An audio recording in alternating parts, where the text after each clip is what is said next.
یہ اس وقت کی بات ہے جب طاقت کو خدا سمجھا جاتا تھا اور خاموشی کو کمزوری۔ مصر ایک ملک نہیں، مصر ایک خوف تھا، اور اس خوف کا نام فرعون تھا۔ وہ کہتا تھا میں ہی تمہارا رب ہوں، نعوذ باللہ، اور لوگ مان لیتے تھے کیونکہ ماننے اور جینے میں فرق تھا، اور نہ ماننے والے کا مطلب سانس کا چھن جانا۔ لیکن ایک سوال ہر دل میں دفن تھا، اگر یہ رب ہے تو دل اتنا خالی کیوں ہے اس کا؟ طاقت جو خود کو خدا سمجھ بیٹھے۔ فرعون کے محل میں آئینے سونے کے تھے مگر چہرے پر سکون نہیں تھا۔ وہ ہر رات اکیلا بیٹھ کر سوچتا، اگر میں رب ہوں تو مجھے ڈر کیوں لگتا ہے؟ اس ڈر کو وہ ظلم میں بدل دیتا، بچوں کو قتل کروا دیتا، ماؤں کی گود اجاڑ دیتا، صرف اس لیے کہ کوئی اس کے تخت کو چھو نہ لے۔ طاقت جب خدا بننے لگے تو سب سے پہلے انسانیت مر جاتی ہے۔ موسیٰ ایک سوال بن کر آئے۔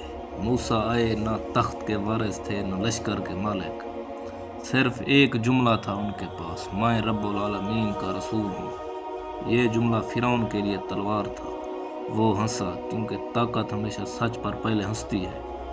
جادوگر بلائے گئے، سانپ بنائے گئے، تماشا لگایا گیا، لیکن جب موسیٰ کا عصا زندہ ہو کر جھوٹ کو نگل گیا تو سچ سجدے میں گر گیا اور فرعون خاموش ہو گیا۔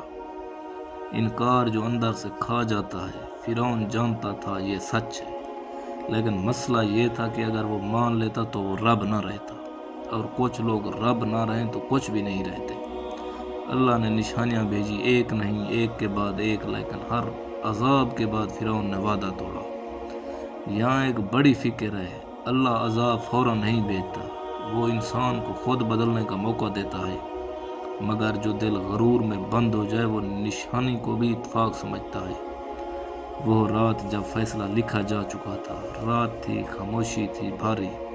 موسیٰ علیہ السلام بنی اسرائیل کو لے کر نکلے، پیچھے فرعون کا غرور، سامنے سمندر کی خاموشی۔ لوگ کانپ رہے تھے، کہتے تھے ہم پکڑے گئے۔ یہ وہ لمحہ تھا جہاں عقل ختم ہو جاتی ہے اور یقین شروع ہو جاتا ہے۔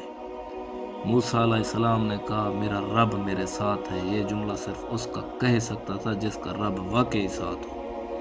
سمندر جو خاموش گواہ تھا، عصا پڑا، پانی ہٹا، راستہ بن گیا۔ یہ معجزہ نہیں، یہ پیغام تھا، جب اللہ راستہ بناتا ہے تو ناممکن زمین بن جاتا ہے۔ بنی اسرائیل گزر گئے، ایک ایک کر کے ڈرتے لیکن چلتے رہے۔ فرعون کا آخری دھوکہ۔ فرعون نے دیکھا راستہ کھلا ہے، اس نے سوچا یہ بھی میرا ہے۔ یہی وہ لمحہ تھا جہاں غرور اندھا ہو جاتا ہے۔ وہ داخل ہوا لشکر سمیت۔ طاقت ہمیشہ آخر اپنے انجام کو پہنچی۔ جب سمندر نے جواب دیا، اللہ کا حکم آیا، پانی گرا، راستہ بند ہوا، سانس ختم ہوئی۔ فرعون چیخ اٹھا، میں ایمان لاتا ہوں، لیکن ایمان ڈر میں قبول نہیں ہوتا اور نہ ہی موت کی دہلیز پر۔ اللہ نے فرمایا یہ اب قرآن کا سب سے بھاری لفظ ہے۔ لاش جو سبق بن گئی۔ اللہ نے لاش بچا لی تاکہ ہر دور کا انسان دیکھے، جو خود کو خدا سمجھے وہ قطرے کے سامنے کچھ بھی نہیں۔ فرعون مر گیا لیکن فرعونیت نہیں۔ آج بھی طاقت بولتی ہے، حق خاموش ہے، اور انسان سوچتا ہے کہ سب ٹھیک ہے۔